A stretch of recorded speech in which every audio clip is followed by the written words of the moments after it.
Hi everyone, Eric Reynolds with your Fox 10 News Now update. Mobile police are searching for clues in two shootings. The latest one happening just before 11 Tuesday night along the 500 block of William Street near Dauphin Island Parkway.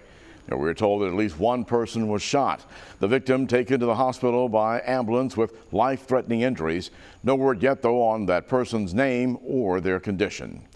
The other shooting happened around 10:30 Tuesday night at the Azalea Point Apartments. The victim in that shooting suffering non-life-threatening injuries. Now, we're still working to get more details about both investigations. The city of Mobile working on a plan to curb shootings. Mobile Mayor Sandy Stimpson is taking a big pledge to decrease shootings, $5 million to be exact, by installing better surveillance cameras. But these aren't your average cameras. Now, these cameras will have something known as gunshot detection.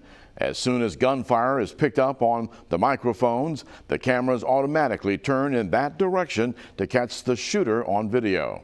Alabama Power developed this software, and Mobile may be receiving a prototype soon, with high hopes that this will help decrease crime.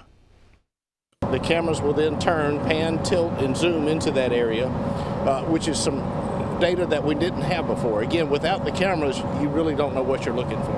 And so once that happens, you'll be able to get suspect descriptions, what they're possibly armed with, how many are involved, and hopefully, a vehicle that's leaving the area that's in that car. Birmingham is already using these cameras so far with no complaints. The city of Mobile is meeting with Alabama Power on Monday to discuss the steps moving forward. At least 12 people are now confirmed dead and 149 still missing nearly a week after a condo collapsed in Florida. The search and rescue efforts at the site continue this morning. Crews are painstakingly combing through millions of pounds of crumbled concrete, twisted metal, and personal possessions, searching for any survivors. But that search is becoming increasingly frustrating as the hours tick by. If we find one more in this process, the morale change and what that does to everybody here is tremendous. And everybody is operating under that assumption. Officials are still investigating what may have led to the collapse.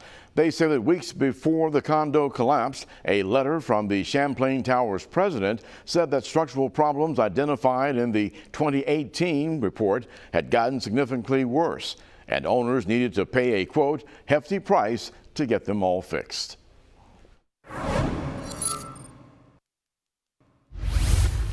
I'm meteorologist Michael White with your Fox 10 Storm Track report. And as we start things off, looking at our radar just before 4:30 in the morning, a few spots are dealing with rain, and most of that is in the coastal locations. We zoom in a little closer and you can see rain moving from offshore to onshore across parts of Dauphin Island and Pascagoula, and even some more rain just south of Gulf Shores and Orange Beach, and all of that is moving in a northwest direction. Our shower and thunderstorm coverage today a little better than what we dealt with yesterday, but still the rain will be scattered. It won't get to every single spot, so just make sure you've got the rain gear ready, and that if thunder roars, you head indoors. As far as the bigger picture, you can see most of the storms for now are offshore this morning, but that changes with the daytime heating process as our highs will once again flirt with 90 degrees and the heat index will be in the mid to upper 90s, and we'll continue to deal with more scattered thunderstorms all the way through the upcoming 4th of July holiday weekend. What about the tropics? Well,